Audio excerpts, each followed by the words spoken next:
The Turn of the Screw by Henry James. XX. Just as in the churchyard with Miles, the whole thing was upon us. Much as I had made of the fact that this name had never once, between us, been sounded, the quick, smitten glare with which the child's face now received it fairly likened my breach of the silence to the smash of a pane of glass. It added to the interposing cry, as if to stay the blow, that Mrs. Groves, at the same instant, uttered over my violence, the shriek of a creature scared, or rather wounded, which, in turn, within a few seconds, was completed by a gasp of my own. I seized my colleague's arm. "She's there! She's there!" Miss Jessel stood before us on the opposite bank exactly as she had stood the other time, and I remember, strangely, as the first feeling now produced in me, my thrill of joy at having brought on a proof. She was there, and I was justified. She was there, and I was neither cruel nor mad. She was there for poor scared Mrs. Groves, but she was there most for Flora, and no moment of my monstrous time was perhaps so extraordinary as that in which I consciously threw out to her, with the sense that, pale and ravenous demon as she was, she would catch and understand it, an inarticulate message of gratitude. She rose erect on the spot my friend and I had lately quitted, and there was not, in all the long reach of her desire, an inch of her evil that fell short. This first vividness of vision and emotion were things of a few seconds, during which Mrs. Groves's dazed blink across to where I pointed struck me as a sovereign sign that she too at last saw, just as it carried my own eyes precipitately to the child.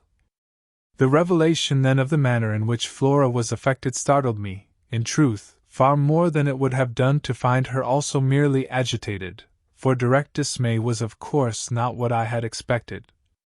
Prepared and on her guard as our pursuit had actually made her, she would repress every betrayal, and I was therefore shaken, on the spot, by my first glimpse of the particular one for which I had not allowed to see her, without a convulsion of her small pink face, not even feigned to glance in the direction of the prodigy I announced, but only, instead of that, turned at me an expression of hard, still gravity, an expression absolutely new and unprecedented and that appeared to read and accuse and judge me.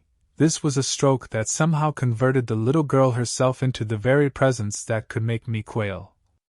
I quailed even though my certitude that she thoroughly saw was never greater than at that instant, and in the immediate need to defend myself I called it passionately to witness. "She's there, you little unhappy thing, there, and you see her as well as you see me." I had said shortly before to Mrs. Groves that she was not at these times a child, but an old woman, and that description of her could not have been more strikingly confirmed than in the way in which, for all answer to this, she simply showed me, without a concession, an admission, of her eyes, a countenance of deeper and deeper, of indeed suddenly quite fixed reprobation. I was by this time, if I can put the whole thing at all together, more appalled at what I may properly call her manner than at anything else, though it was simultaneously with this that I became aware of having Mrs. Groves also, and very formidably, to reckon with. My elder companion, the next moment, at any rate, blotted out everything but her own flushed face and her loud, shocked protest, a burst of high disapproval. "What a dreadful turn, to be sure, miss! Where on earth do you see anything?" I could only grasp her more quickly yet, for even while she spoke the hideous plain presence stood undimmed and undaunted. It had already lasted a minute, and it lasted while I continued, seizing my colleague, quite thrusting her at it, and presenting her to it, to insist with my pointing hand. "You don't see her exactly as we see? You mean to say you don't now? She's as big as a blazing fire. Only look, dearest woman, look!" She looked, even as I did, and gave me, with her deep groan of negation, repulsion, compassion, the mixture with her pity of her relief at her exemption, a sense, touching to me even then, that she would have backed me up if she could. I might well have needed that, for with this hard blow of the proof that her eyes were hopelessly sealed I felt my own situation horribly crumble. I saw, my livid predecessor press, from her position, on my defeat, and I was conscious, more than all, of what I should have from this instant to deal with in the astounding little attitude of Flora. Into this attitude Mrs. Groves immediately and violently entered, breaking, even while there pierced through my sense of ruin a prodigious private triumph, into breathless reassurance. "She isn't there, little lady, and nobody's there, and you never see nothing, my sweet! How can poor Miss Jessel, when poor Miss Jessel's dead and buried? We know, don't we, love?" And she pealed, blundering in, to the child. "It's all a mere mistake and a worry and a joke, and we'll go home as fast as we can." Our companion, on this, had responded with a strange, quick primness of propriety, and they were again, with Mrs. Groves on her feet, united, as it were, in pained opposition to me. Flora continued to fix me with her small mask of reprobation, and even at that minute I prayed God to forgive me for seeming to see that, as she stood there holding tight to our friend's dress, her incomparable childish beauty had suddenly failed, had quite vanished. I've said it already, she was hideously, hard, she had turned common and almost ugly. "I don't know what you mean. I see nobody. I see nothing. I never have. I think you're cruel. I don't like you." Then, after this deliverance, which might have been that of a vulgarly pert little girl in the street, she hugged Mrs. Groves more closely and buried in her skirts the dreadful little face. In this position she produced an almost furious wail. "Take me away! Take me away! Oh, take me away from her!" "From me?" I panted. From you, she cried. Even Mrs.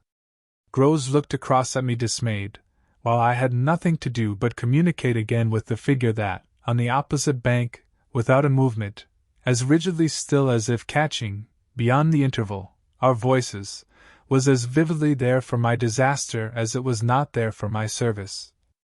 The wretched child had spoken exactly as if she had got from some outside source each of her stabbing little words, and I could therefore, in the full despair of all I had to accept, but sadly shake my head at her. If I had ever doubted, all my doubt would at present have gone. I've been living with the miserable truth, and now it has only too much closed round me. Of course I've lost you, I've interfered, and you've seen, under her dictation, with which I faced over the pool again, our infernal witness, the easy and perfect way to meet it. I've done my best, but I've lost you. Goodbye. For Mrs. Groves I had an imperative, an almost frantic, "Go, go!" before which, in infinite distress, but mutely possessed of the little girl and clearly convinced, in spite of her blindness, that something awful had occurred and some collapse engulfed us, she retreated, by the way we had come, as fast as she could move. Of what first happened when I was left alone I had no subsequent memory. I only knew that at the end of, I suppose, a quarter of an hour, an odorous dampness and roughness, chilling and piercing my trouble, had made me understand that I must have thrown myself, on my face, on the ground and given way to a wildness of grief. I must have lain there long and cried and sobbed, for when I raised my head the day was almost done. I got up and looked a moment through the twilight, at the grey pool and its blank, haunted edge, and then I took, back to the house, my dreary and difficult course. When I reached the gate in the fence the boat, to my surprise, was gone, so that I had a fresh reflection to make on Flora's extraordinary command of the situation. She passed that night, by the most tacit, and I should add, were not the words so grotesque a false note, the happiest of arrangements, with Mrs. Groves. I saw either of them on my return, but on the other hand, as by an ambiguous compensation, I saw a great deal of Miles. I can use no other phrase, so much of him that it was as if it were more than it had ever been. No evening I had passed at Bly had the portentous quality of this one, in spite of which, and in spite also of the deeper depths of consternation that had opened beneath my feet, there was literally, in the ebbing actual, an extraordinarily sweet sadness. On reaching the house, I had never so much as looked for the boy. I had simply gone straight to my room to change what I was wearing and to take in, at a glance, much material testimony to Flora's rupture. Her little belongings had all been removed. When later, by the schoolroom fire, I was served with tea by the usual maid, I indulged, on the article of my other pupil, in no inquiry whatever. He had his freedom now, he might have it to the end. Well, he did have it, and it consisted, in part at least, of his coming in at about 8 o'clock and sitting down with me in silence. On the removal of the tea things, I had blown out the candles and drawn my chair closer. I was conscious of a mortal coldness and felt as if I should never again be warm. So, when he appeared, I was sitting in the glow with my thoughts. He paused a moment by the door as if to look at me, then, as if to share them, came to the other side of the hearth and sank into a chair. We sat there in absolute stillness, yet he wanted, I felt, to be with me.